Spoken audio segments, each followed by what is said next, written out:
Isang mapagpalang araw sa inyong lahat mga nagigiliw naming mga tagapagsubaybay. Kumusta po kayo? Ako po ang inyong lingkod, si Pastor Julio Amurao.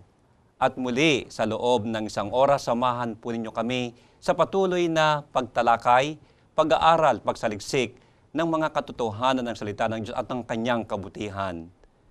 Ngayon po ay muli nating makakasama sa ating programa, Let God Be God, si Pastor Danny Conejos, at siya po, gaya ng aking patuloy na sinasabi sa inyo, isang guro sa College of Theology sa Adventist University of the Philippines, isang systematic theologian. Atin pong ibigay sa kanyang panahon upang siya'y bumati. Magandang araw ho, Pastor July. At sa amin pong minamahal na manunood, magandang araw po sa inyong lahat. At salamat sa inyong patuloy na pagsubaybay. At sana ho, sa araw na ito, marami kayong mapupulot na magagandang aral mula sa salita ng ating Panginoong Hesus. Samahan po niyo kami sa loob ng isang oras sa ating pagtalakay dito sa ating programa, Let God Be God. Sa atin pong pag-aaral ngayon, ay ating titingnan yamang napakamahalaga ng kaligtasan. Ano ang magiging kalagayan at ano ang magiging hitsura ng inihandang tahanan ng Panginoong Diyos doon sa mga ligtas? At ito'y napakagandang ating alamin. Ano ang sinasabi ng banal na kasulatan? Ito ay napakagandang tingnan ang kanyang salita kung ano ang pagpapahayag ng ating Panginoong Diyos. Tayo po ay manalangin at ating anyayahan si Pastor Conejos sa kanyang panalangin. Tayo ho'y manalangin. Aming mapagpalang Diyos, marami hong salamat sa pagkataong muli na ibinigay mo po sa amin na kami po'y magkaroon ng panahon na mag-aral at amin pong saliksikin yung mga kabutihan na pinagkaloob mo po sa amin na makikita sa banal na kasulatan. Salamat po, Panginoon, na sa pamamagitan ng banal na Espiritu, ipagkaloob mo po sa amin ang karunungan upang sapat naming maunawaan ang mga talata na aming pag-aralan sa panahong ito sa pangalan ni Hesus. Amen. Pastor, maganda ang ating paksa sa ating talakayan. Ito'y ang tungkol sa New Heaven and New Earth at ito ay karaniwan ding i-describe na the home of the saved. Okay. Or paradise restored. Paradise restored, ang bagong langit, bagong lupa, ang tahanan ng mga ligtas. Sabi mo, hindi malilik, kundi ng ligtas na. Okay, paradise restored. Ang paraiso ay muling ibinalik. Talagang kailangan yon na mayroong tahanan yung mga ligtas, yung redeem. Kasi bago na sila na mga nilalang. Okay, nagkaroon na sila ng yung katawan na immortal, nagiging immortal. Yung corruptible, nagiging incorruptible. Kaya nararapat lang na mayroon silang tahanan na suitable para sila ay mabuhay na walang hanggan. So, yun ang tinatalakay natin dito. Ano yung tahanan na kanilang tirahan sa napakahabang panahon. Eternidad. Hindi na ito yung panahon lang na mabibilang natin ang mga taon. Ito ay eternidad. Pangwalang hanggan. Walang ito hanggan. Ang kanilang titirahan na pangwalang hanggan. Ang iba doon, sinabi nila sa eternidad, ang eternidad daw ay walang hanggan kasi hindi na binibilang ang taon. Pero hindi yan ang eternidad na inilarawan sa banal na aklat. Ang inilarawan sa Biblia, binibilang pa rin ang taon, pero wala nang hangganan yung pagbilang. Hindi na katulad ngayon na nagbibilang tayo, tapos may hangganan ang pagbilang natin. Although yung panahon siguro, hindi na natin maabutan kasi yung existence natin, yung lifespan natin, may hangganan. Pero doon sa eternidad, yung sa walang hanggan, wala nang hangganan yung ating buhay. Kaya yung environment doon, kailangan na. Kasi kung hindi bago yung environment, ayon sa mga scientists na nagsusuri ngayon, tumatanda na yung mundo natin. Aha. Hindi ba? May mga narinig tayo na tumatanda na ito. Bukluban na. O, kailangan na itong palitan o magkakaroon na siguro ng magkakaroon ito ng katapusan. Kaya, hindi talaga yon ang mundong ito na dito tayo titira. Bakit po ang karaniwang ipinapamagat sa paksang ito sa Biblia, bagong langit, bagong lupa? O kasi, ang sinasabi dyan, kung tingnan natin yung ikalawang epistle yung sinulat ni San Pedro. Okay, ikalawang sulat ni Pedro. Kapitulo 3, Okay. versikulo 10, doon ang distraction.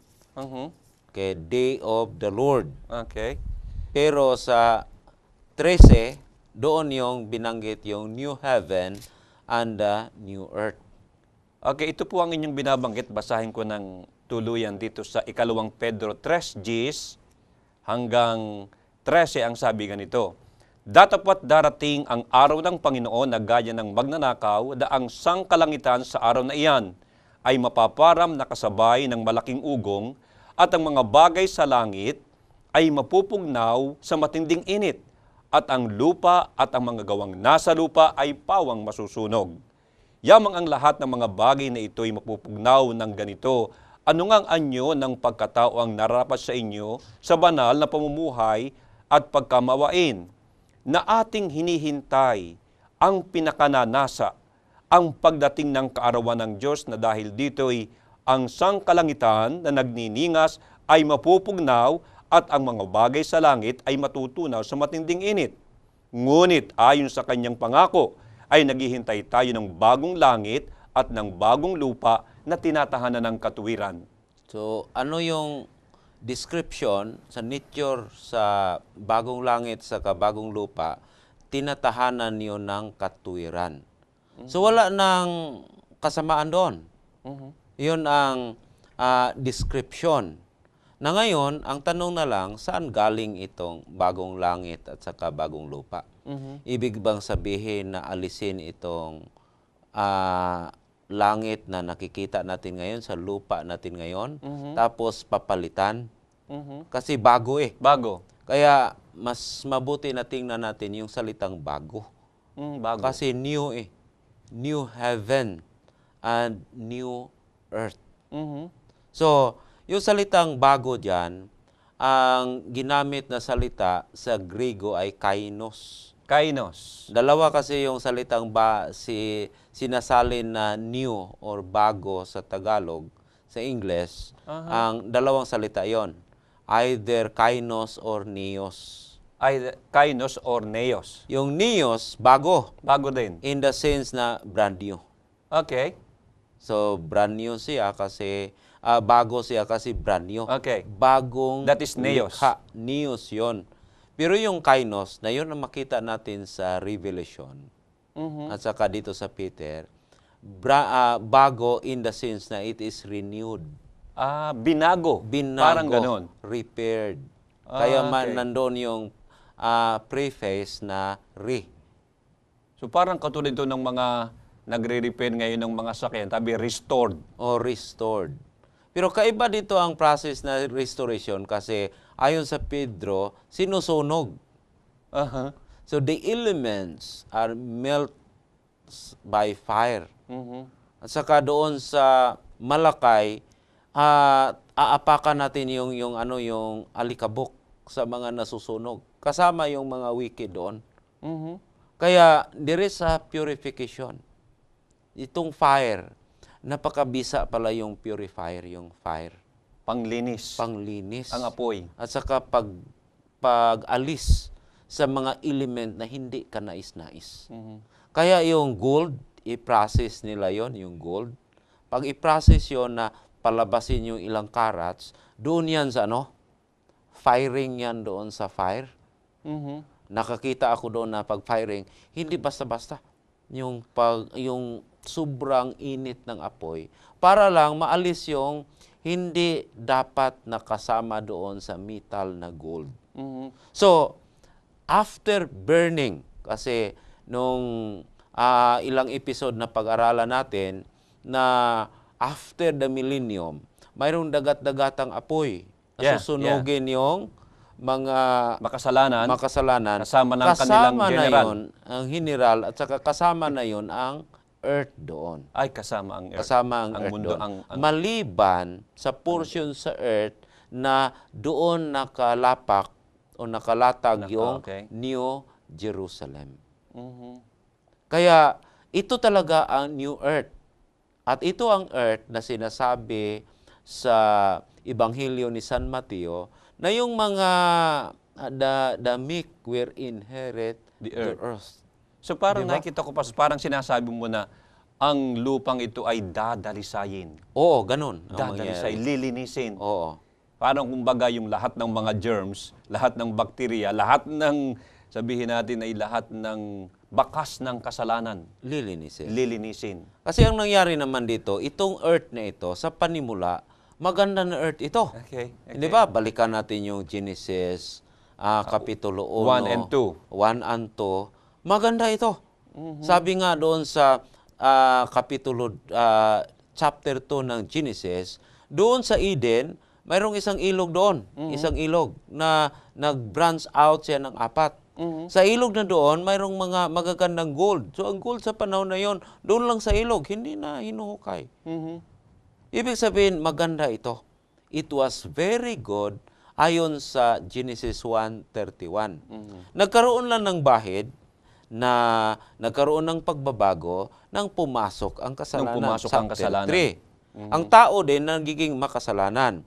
Nang i-purify ang tao, hindi naman bagong tao ang ginawa. Binago lang kasi na-renew din. Mhm. Na-recreate ang tao. So, ganun din ang mangyayari sa earth. Okay. Ang earth na nabahiran ng kasalanan, mayroong pagbabago, it is getting old, para bang tumatanda na ngayon, Mhm. ito ay i-reconstitute, i-renew ito. Mhm. Babaguhin ng Kaya Panginoon. babalik ito sa original na kalagayan, doon sa hindi pa pumasok ang kasalanan. Mhm. Sa Revelation, at Revelation. talagang ano doon, nilarawan doon yung glorious state sa yung new earth at saka new heaven. At saka yung magiging capital niya, pastor, nitong earth na i-reconstitute. Yung capital ng earth dati na tinirahan ni Adan, yung Eden. Aha. Pero sa new heaven and the new earth ay ang magiging sentro, ang capital, din as kung saan andoon yung trono, luklukan ng ating Panginoon, ay yung banal na bayan. Yung tinatawag na New Jerusalem. Mhm. Babasahin ko po, Pastor, Oo. ang inyong binabanggit dito sa aklat ng Apokalipsis, aklat ng pahayag. Ito po ay pangalawa sa huli na kapitulo sa banal na kasulatan. Ang sabi ay ganito, at nakita ko ang isang bagong langit at ang isang bagong lupa, sapagkat ang unang langit at ang unang lupa ay naparam at ang dagat ay wala na. At nakita ko ang bayang banal, ang bagong Jerusalem, na nananaog mula sa langit buhat sa Diyos, na nahandang gaya ng isang babaeng kasintahang nagagayakang talaga sa kanyang asawa. Dalawa ang binabanggit yan. Yung new heaven and the new earth, kasi yung lumang earth at saka lumang kalangitan, wala na. Wala na. At saka yung syudad, na sinasabi ko nga, yung magiging kapital. Kaya hindi yan equivalent na yung syudad, yun na ang new heaven and the new earth. Aha. Bahagi yon Bahagi. ng new heaven and the new earth. Kagaya ng Eden, na bahagi din sa yung paradise na ano. Kaya nung nagkasala si Adan at saka si Eva, pinalayas doon sa Eden. Mhm. So hindi lahat Eden. Kasi kung ang buong sanglibutan sa panahon ni Adan at saka ni Eva ay Eden, na wala silang pupuntahan. Wala silang lalabasan. Walang lalabasan. Oo. Okay. So ganun yon. Okay, ang sabi sa patuloy sa versikulo 3, at narinig ko ang isang malakas na tinig na mula sa luklukan na nagsasabi, narito, ang tabernakulo ng Diyos ay nasa mga tao, at siya'y mananahan sa kanila, sila'y magiging mga bayan niya, at ang Diyos din ay sa kanila, at magiging Diyos nila. Yung salita kasing tabernakulo, yung sinabi ng Panginoon na gagawa kayo ng sanctuaryo. Let them make me a sanctuary Oh, that is that in the I Old may Testament. dwell among them. Yung salita na I will tabernacle, ibig sabihin I will dwell. I will dwell. Kaya kinwalify doon na ang tabernakulo ng Panginoon ay nasa mga tao. Hindi ba yun ang sinasabi? Aha, aha. Ibig sabihin, God will be dwelling in us. Nang pumarito ang ating Panginoong Hesus, tayo ay nakaranas sa presensya ng Panginoon physically in our midst. Kaya tinatawag siyang Emmanuel. Emmanuel, God is with us. Ang Diyos ay sumasa atin. Yung sumasa atin ng Diyos, mayroon pa yung fully realization. Doon yan sa new heaven and the new earth. Ito na nga ito. Ito na yan. Yun na yan. So, ibig sabihin, yung tabernacle, hindi ibig sabihin na ang buong lugar ay magiging tabernacle. Aha. Ibig sabihin, God is with us. Mananahan Mananahan ang Diyos siya. na kasama natin. Magiging ma-realize natin yung tinatawag na Emmanuel, God is With us. Ang Diyos ay sumasa atin. Ngayon po, dito sa talatang 4, ang sabi ay ganito, at papahirin niya ang bawat luha sa kanilang mga mata. Hindi na magkakaroon ng kamatayan. Hindi na magkakaroon pa ng dalamhati o ng pananambitan man o ng hirap pa man. Ang mga bagay ng una ay naparam na. Kasi yung suffering, yung pighati, naranasan niya ng tao nang pumasok yung kasalanan. Pinag-aralan natin yung nakaraan na nang pumasok yung kasalanan, immediate na consequence. Sabi ng Panginoon, iba, ikaw ay manganganak sa ano? May Paghihirap. paghihirap na. At ikaw, Adan, ikaw ay kakain, hindi na kakain sa ordinaryo ng kakain ka. Kundi, kailangan ka ng magpapapawis ka na. Dahil before, sa hindi pa pumasok ang kasalanan, ay provided lahat. Sabi ng Panginoon doon sa Genesis Kapitulo 1, lahat ng mga bungang kahoy binigay. Hindi na kailangang magtanim para mabuhay. Na mayroong mga pananim doon, inaalagaan ng tao, kaya ang trabaho ng tao before pumasok ang kasalanan, hindi para mag-survive. Kundi to take care or to dress the garden. Alagaan. Alagaan. Ang kanilang pagkain, dyan na. Yun na, lahat na yun. Provided yun. Hindi kagaya natin ngayon na we are laboring to survive. Talagang hanap buhay. Hanap buhay. Lagi nang naghahanap ng mailagay dito. Oo. Doon, wala nang hanap buhay. Kasi binubuhay ka sa environment na doon naruroon ka. Tapos, ang atin lang kailangan to take care of that earth. New heaven and the new earth.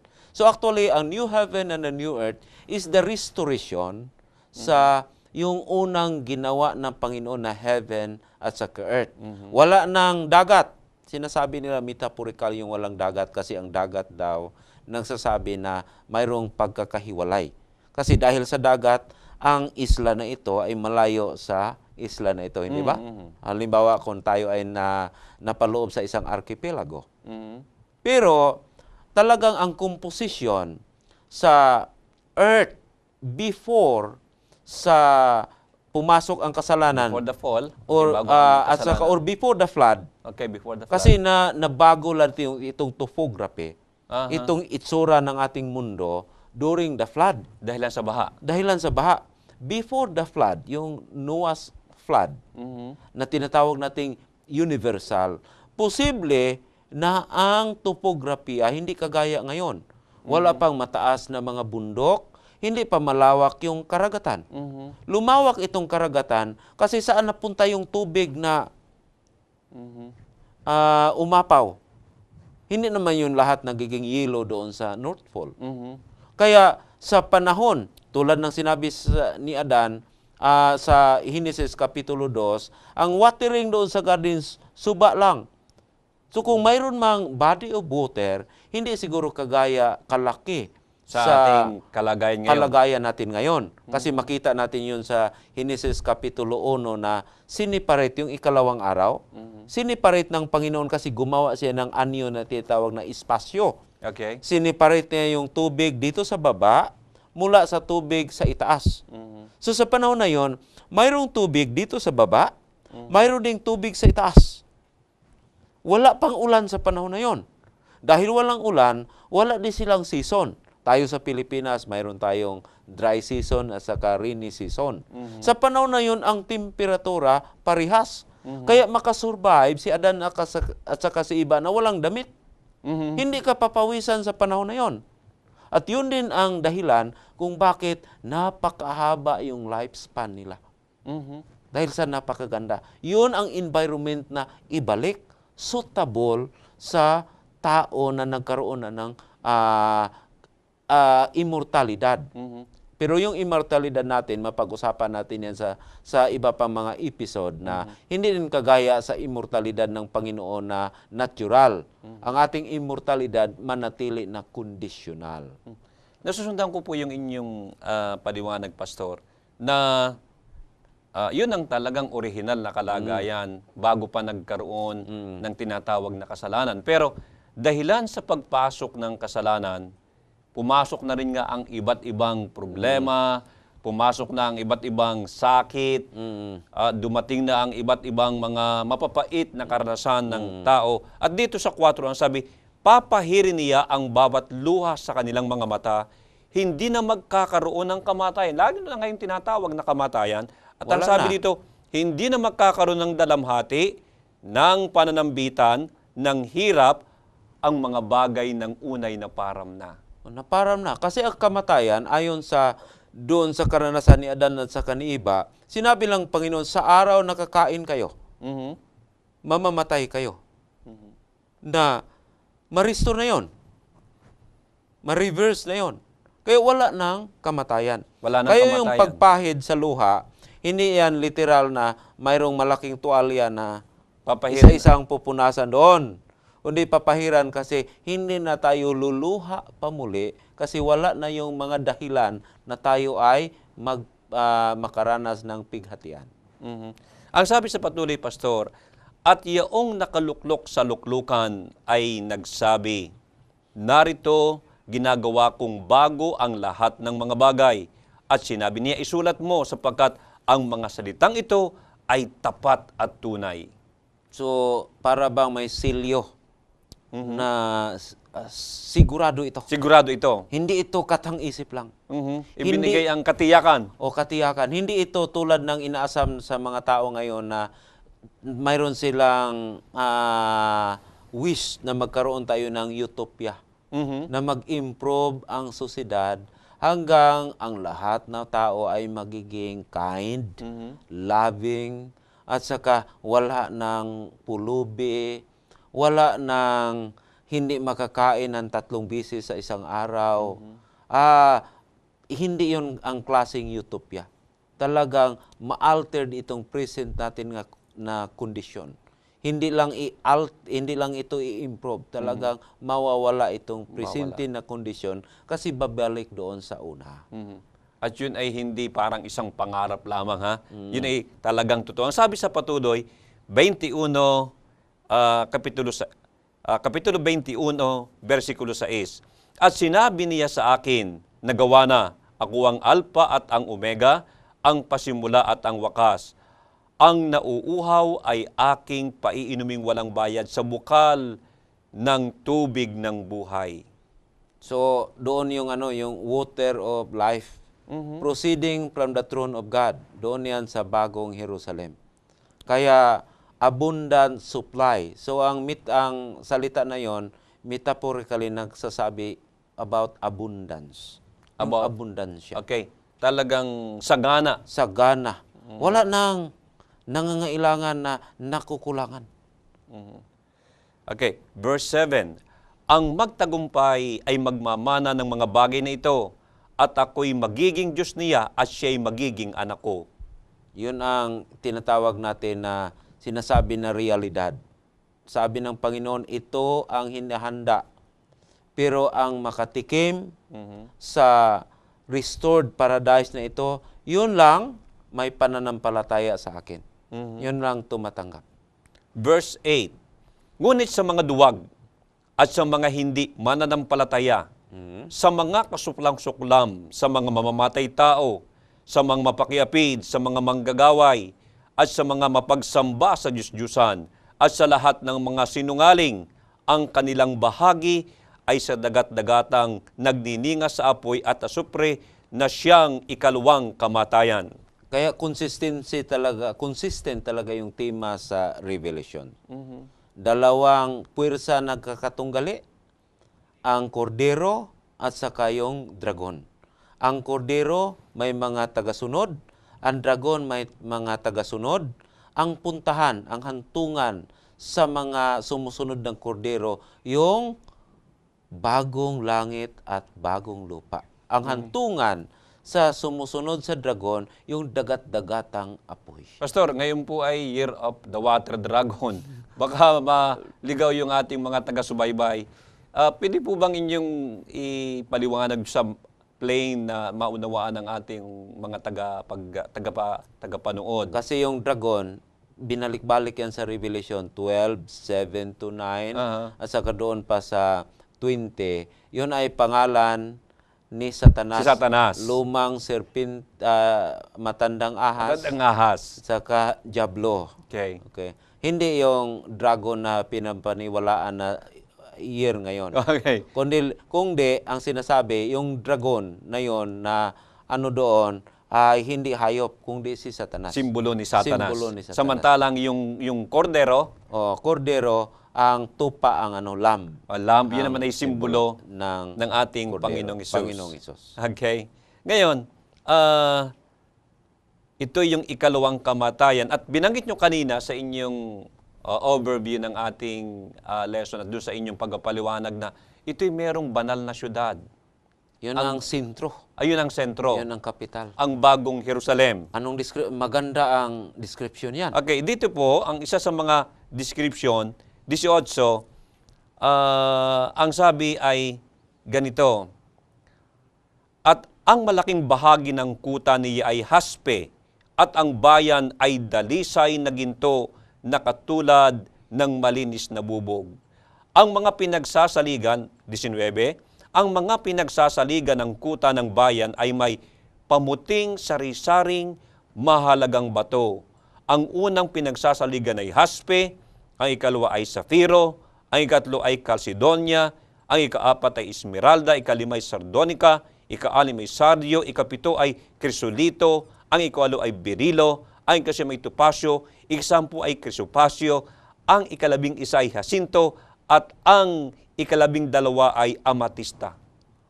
Napaka-glorious, napaka-luxurious ang syudad na yon, yung bagong Jerusalem. Nakarinig ako ng balita na ang pinakamahal pala na condo unit ay wala dito sa Pilipinas. Kasi ang presyo parang more than $200 million. Pero hindi ganun ang description. Ang description lang doon, ang condo na yon, yung mga bintana, yung mga glass doon ay bulletproof. Bulletproof. No? Pero dito, yung banal na syudad, ang lahat na mga mamahaling bato. Mga parang palamuti lang yan doon eh. Hindi ko alam kung anong mga bato ito. Hindi ko pa nakita ang mga bato na yon. Pero yung diamond, nakita ko na yon. Nakakita na ako ng diamond. Napakamahal yon. Napakamahal. Tapos, dalisay na ginto. Pero ito'y pundasyon lang ang sabi, itong mga mahalagang bato. Foundation lang. Pundasyon lang. Dito, pag nagtayo tayo ng building ngayon, ang foundation, mga graba na Semento. Siminto. Okay. Ngayon, ang sabi sa patuloy, at ang 12 pintuan ay 12 perlas, at ang bawat pinto ay isang perlas, at ang langsangan ng bayan ay dalisay na ginto na gaya ng nanganganinag na bubog. Hindi yan nag-exist na city ngayon. Para bang ang iba na nagbasa ng aklat ng Revelation, sabi nila, talagang katang-isip lang ito. Pero hindi. Kasi kung tingnan natin yung structure ng banal na aklat, ang unang 2 chapter, wala pang kasalanan. ang huling dalawang chapter sa Revelation, wala na rin kasalanan. Wala ring kasalanan. Di ba? Restoration. Restoration. So, in between, yun ang struggle Yun ang- of good and evil. Doon yung malaking tunggalian. Pastor, pupuntahan ko po ang Kapitulo 22. Oo. Ito rin kasi tungkol sa bagong langit, bagong lupa. Ang sabi dito, at ipinakita niya sa akin ang isang ilog ng tubig ng buhay, maningning na gaya ng bubog na lumalabas sa luklukan ng Diyos at ng Kordero. Sa gitna ng langsangang yaon at sa dako rito ng ilog at sa ibayo nito naroon ang punong kahoy ng buhay na namumunga ng 12 iba't ibang bunga na namumunga sa bawat buwan at ang mga dahon ng punong kahoy ay pampagaling sa mga bansa. Hamak mo yung yung description, yun yung tubig ng buhay. Tapos nandoon yun yung kahoy ng Punong kahoy ng buhay. punong kahoy ng buhay. At tapos yan, namumunga yon. Namumunga ng 12 iba't ibang bunga na namumunga sa bawat buwan at ang dahon ay pampagaling pa sa mga bansa. Pangpagaling. Hindi ibig sabihin na may nagkasakit May sakit doon. po ba? Bakit Hindi, may kasi pampagaling? ang wordings doon sa Grego yan is for health. Yung for health, tulad ng sa atin, hindi tayo nagkasakit, pero kumakain tayo to maintain our health. Mhm. Kasi ang tao na mabuhay doon, kahit na tayo ay mabuhay for eternity, hindi tayo kagaya sa Panginoon na naturally eternal. Mhm. Kailangan talaga tayong may subsistence, may kakainin tayo. Kaya si Adan at saka si Eva, nang linalang ng Panginoon, sila po'y may possibility na mabuhay na walang hanggan. Kasi linagay doon sa Eden yung punong kahoy na para sa punong kahoy sa yung term na tree of life. Aha. Ano yun sa punong kahoy Ng buhay. ng buhay. Linagay doon. Kaya every now and then may access sila, kakain sila doon. Kaya mabuhay sila na walang hanggan. Kaya ang nangyari, nung nagkasala sila, linagyan ng kirubin doon. Binantayan. Binantayan doon para hindi sila makalapit sa punong kahoy ng buhay. Kasi kung makalapit sila, magiging immortal sila na makasalanan. Mhm. Patuloy at Patuloy. habang buhay na Habang makasalanan. buhay, makasalanan. Kasi hindi mamamatay eh. Kaya na yun, Pinabantayan. pinabantayan. Kaya makuha natin yung force doon sa interpretation doon na sinabi pala ng Panginoon na sa araw na kakain kayo sa bungang kahoy, sa pagkilala sa masama at saka sa mabuti, kayo ay mamamatay. Bakit? Sa panahong yon, immediately, yung access nila through the tree of life was cut off. Pero doon sa bagong langit saka sa bagong lupa, marirestored yun. Ibabalik. Ibabalik. 12 na ang bunga. So mayroong Interesting. expansion. Kaya nga sinasabi sa doon sa makikita natin sa bagong langit sa bagong lupa, ang sinasabi sa Corinthians, 1 Corinthians chapter 2 verse 7, hindi pa nakikita sa mata. Hindi pa naririnig sa tainga. Hindi pa pumasok sa kaisipan. Yun ang inihanda ng ating Panginoon doon sa bagong langit at sa bagong lupa. Ibig sabihin bukod dito sa talagang inihayag na ng Panginoon ay Mayroon pa. Marami higit pang mga pa. bagay. Ibig sabihin, hindi lang ito restoration. Restoration with additional. Para pang may sobra pa Sobra doon pa. sa Eden na nawala. Kaya ganun yan kaganda ang tahanan na yon na talagang suitable, angkop. Angkop ba yon ang salita yon? Akma Ang di akma. na environment sa mga nakatanggap ng eternal life. So ito yung akmang lugar, Akmang lugar, akmang tahanan tahanan para sa doon mga ligtas. sa mga ligtas. Oo, Okay. yun yan. Ang sabi dito sa 3, at hindi na magkakaroon pa ng sumpa at ang luklukan ng Diyos at ng Kordero ay naroon at siya'y paglilingkuran ng kanyang mga alipin. So wala ng curse Ang ibig sabihin, sa panahon na yon hindi na sisibol muli o hindi na tayo magkasala muli. Mhm. Tapos, ang trono ng Kordero andoon. Ibig sabihin, yung New Jerusalem na yan, yung capital na yan sa bagong langit at sa bagong lupa, new heaven and a new earth, God will tabernacle, will dwell with us. Kaya doon ang kanyang luklukan. Kaya doon ay ma-realize yung full realization, yung God is with us. Kasi yung context man lang yung Old Testament na sanctuary, yun ay visible edifice, visible na building na parang mabatid ng mga Israelitas na God is with them. Okay? Kaya doon yung kaluwalhatian ng Panginoon sa ibabaw ng yung Ark of the Covenant doon. Doon sa ibabaw ng Most Holy Place. So, ganun yun. Bukod po dito sa aklat ng Apokalipsis, meron pa bang ibang mga bahagi ng banal na kasulatan na nagbibigay sa atin at least ng glimpse o larawan ng mga maranasan doon ng mga banal? Sa aklat ng Apokalipsis, ang description, glorious ang siyudad na ito.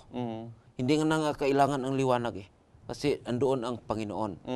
Sa ibang mga aklat sa Old Testament, mayroon ding kapahayagan doon sa quality of life doon. Yung peacefulness doon. So, nagbibigay din ang lumang tipan ng, nagbibigay. ng uri Tulad ng ng buhay? Isaiah 35. Isaiah 35. Tingnan po natin dito. Ang sabi dito sa Isaiah 35, ang ilang at ang tuyong lupa ay sasaya, at ang ilang ay magagalak, at mamumulaklak na gaya ng rosa. So, wala nang barren na soil doon. Hindi na kailangan ang urba. Walang disyerto. Wala nang disyerto. Okay, ang sabi sa patuloy, mamumulaklak ng sagana at magagalak ng kagalakan at awitan. So wala nang talagang kagalakan. Wala nang suffering. Ano pa? At ang sabi dito, kung magkagayoy, madidilat ang mga mata ng bulag at ang mga pakinig ng bingi ay mabubuksan. Kung magkagayoy, lulukso ang pilay na parang usa at ang dila ng pipi ay aawit, sapagkat sa ilang ay bubukal ang tubig at magkakailog sa ilang. So wala nang may kapansanan doon. Wala nang scarcity sa tubig doon.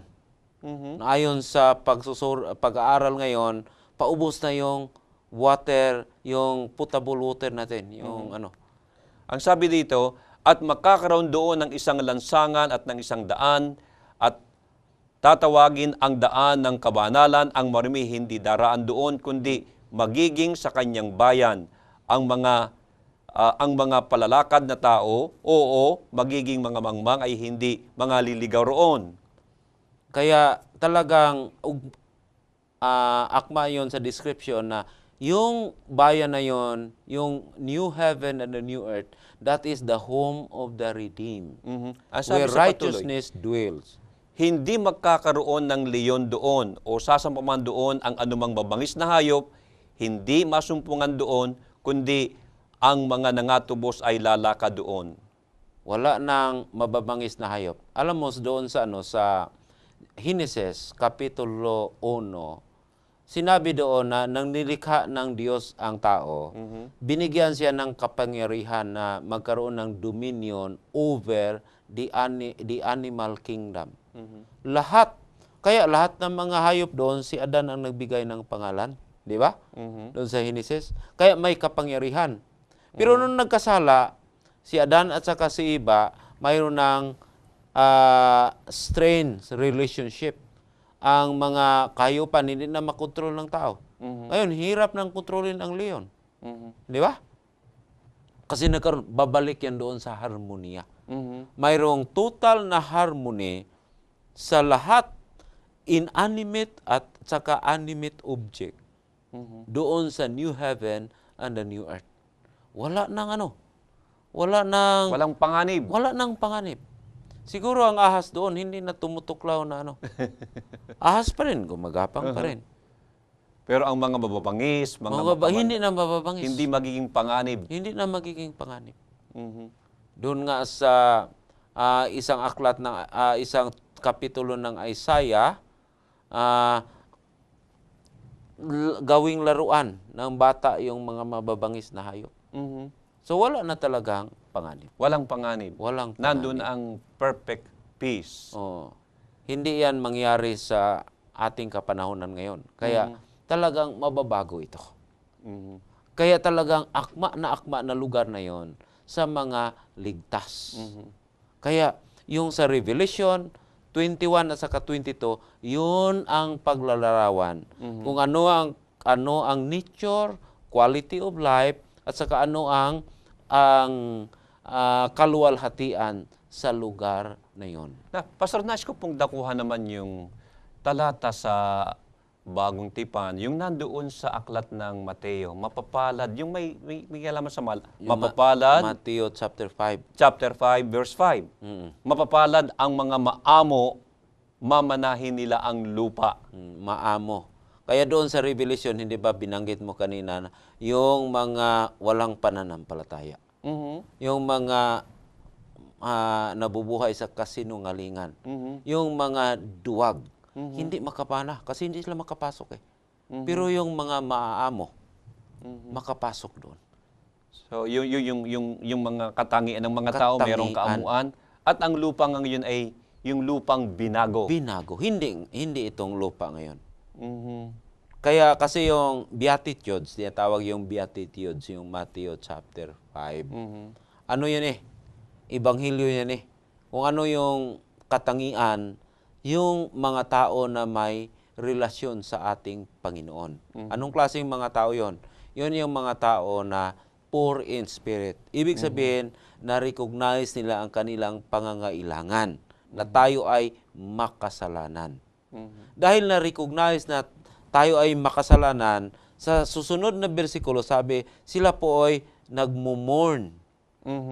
Yung mourn doon, ibig sabihin, sorrow of their sin. They become humble. Na-recognize yung pangangailangan nila, kaya nagmo-mourn sila. Yung na-recognize mo yung tunay mo na kalagayan, ikaw ay maamo. Kaya pagdating doon, sa sunod pa na talata, sinabi doon na God will satisfy their thirst. And God will renew them. Kaya ganun yun yung Beatitudes. Kaya akma-akma yun ng mga tao na magmana sa bagong langit at saka sa bagong lupa. Bago din yung katauhan.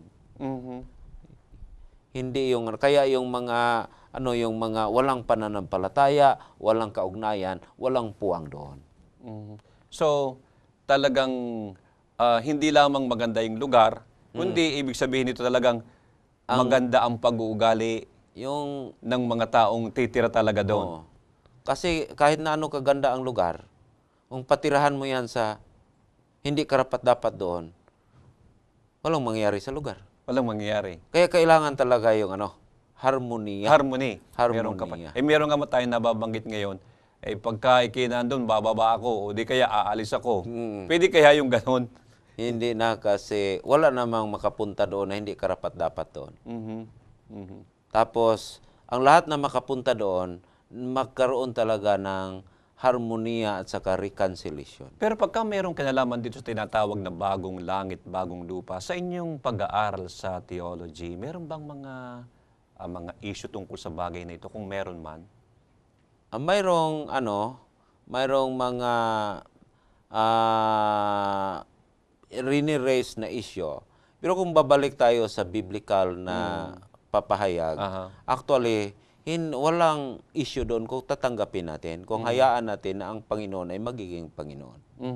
Pero kung minsan, yung mga nagbabasa ng Biblia, hindi nila hayaan ang Panginoon na ng salita ng Panginoon na mangibabaw sa kanila. Gusto nila na sila ang magiging judge sa salita ng Panginoon. Ito po ba'y maaaring sabihin natin ito na ba yung tinatawag na kaharian ng Diyos? O yun ang yung tinatawag natin na fulfillment. Kasi yung kaharian ng Diyos, ang primary meaning yung kaharian ng Diyos is the reign of God. Paghahari ng Diyos. Paghahari ng Diyos. Ngayon, sabi ni Jesus Christ, repent for the kingdom of God is at hand. Mhm. So, yung kaharian yon. Kaya yung tao na napusis ng demons, ng demoniacs, nang pinalabas ng ating Panginoong Hesus ay nanahan sa kanya ang kaharian ng Diyos. Mhm. Ang ibig sabihin ng kaharian ng Diyos, yung reign of God, Mhm. yung rule of God. Kaya yung salita na kaharian ng Diyos, hindi yan equivalent sa church. Okay. Yung kaharian ng Diyos is about the reign of God. Mhm. Ang nangyari lang dito, sa new heaven and the new earth, yung reign of God is totality. Mhm. Ngayon, ang reign of God now, nandyan lang sa community of believers, yung nanampalataya, at saka sa individual na tinanggap ang ating Panginoong Hesus. Pero sa new heaven and the new earth, universal. Hindi lang sa tao, sa buong lugar. Mhm. Sa buong lugar. Kasi wala nang kalaban eh. Mhm. Wala na yung great controversy. Kaya yun ang tinatawag natin full manifestation of the reign of God, the kingdom of God. Kaya tinatawag kingdom of Nandun glory. talaga ang paghahari. Nandun ang presensya ng ating Panginoong Diyos. Okay. Ngayon po ay ating nalaman ang maraming mga bagay. Ang tungkol sa tatahanan at yung magiging lugar na kung saan doroon ang lahat ng iniligtas ng ating Panginoong Diyos. Naging maliwanag sa ating minamahal na mga kaibigan na mula doon sa 2 huling kapitulo ng banal na kasulatan, binanggit sa atin ni Pastor Conejos na ibabalik, isasauli ng Panginoon ang magandang tinatawag na paraiso. Kung atin nga pong titingnan ng banal na kasulatan, sa pasimula, in the beginning, the paradise was lost. Pero doon sa katapusan ay ipinakita sa atin na in the end, the paradise will be regained. Maliwanag na ang unang 2 kapitulo ng Biblia, walang kasalanan. Subalit, pagpasok po ng 3, yung kapitulo 3 ng aklat ng Genesis, pumasok ang kasalanan. Subalit, ipinapakita rin sa atin sa banal na Biblia ang kasulatan na yung 2 huling kapitulo ng Biblia, wala ring kasalanan. Ibabalik ng Panginoon ang kaluwalhatian ng kanyang paraiso para sa lahat ng mga taong sasampalataya, tatanggap sa ating Panginoong Hesus. Minamahal kong kaibigan, pagkatapos na iyong mapakinggan ang ating pagtalakay ngayong gabi, sa araw na ito, ano ang iyong ipapasya? Nais ng Panginoon na ikaw ay makasama sa kanyang kaharian. Hindi mo ba siya papasukin sa iyong puso? Ang Panginoon ay naghihintay sa iyong pagtugon. Nais niyang ikaw'y maging mamamayan ng kanyang kaharian, makasama ka doon sa kanyang mga anak na ililigtas niya at makakasama magpakailanman. Ibigay mo ang iyong sarili sa kanya. Siya ang tutulong sa iyo. Nais ng Panginoon, makasama ka niya sa kanyang kaharian at ikaw ay magmana ng buhay na walang hanggan. Tayo manalangin, pangunahan tayo ng Pastor Conejos. Amin pong mahabagin na Ama, maraming salamat ho sa mga bagay na aming natutunan.